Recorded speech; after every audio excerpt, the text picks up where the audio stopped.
Now that we've seen what the graph of a circle looks like, we're going to write our own equation.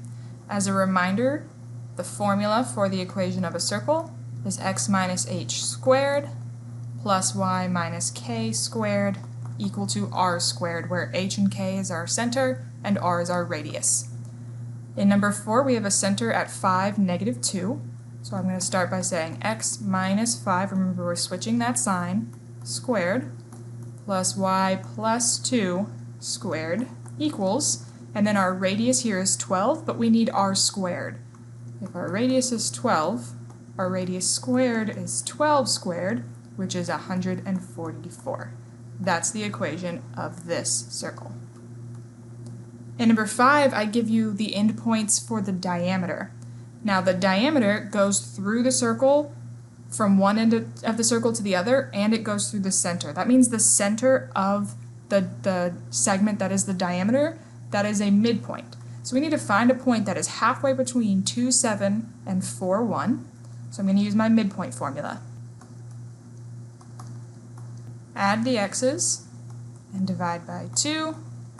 Add the y's, divide by 2. So this reduces to 6 over 2, which is 3.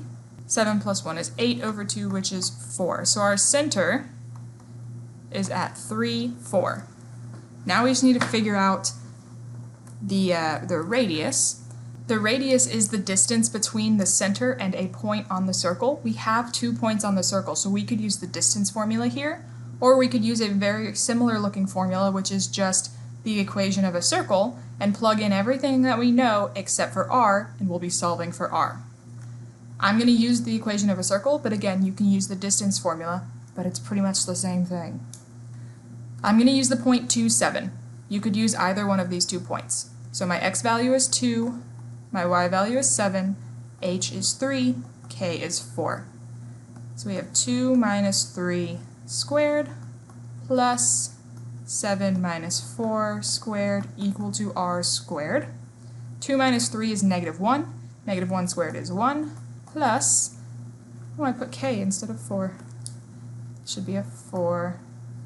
7 minus 4 is 3. 3 squared is 9. And 1 plus 9 is 10. Now, in our equation of a circle, we need r squared. We don't need just r. Since we have already found r squared, we don't need to take the square root. So I'm going to go straight into writing my equation. X minus 3 squared plus y minus k squared equal to r squared, which we just found out to be 10. And there's the equation of this circle. Let's look at one more example. This time I give you the center and another point that this circle goes through. So we don't need to find the center like we did in the last problem, but we are going to use the center and this point to find our radius squared. So we've got 6, 1, that's our xy, 0, 0 is our hk. We need 6 minus 0 squared plus 1 minus 0 squared equal to r squared. 6 minus 0 is 6, squared is 36. Plus 1 minus 0 is 1, squared is 1, which is 37. That's our radius squared. Again, we don't need the radius, we just need the radius squared. So we've got x minus 0 squared plus y minus 0 squared equal to 37. That's our r squared. But x minus 0 is just x, so I'm going to leave that as x squared.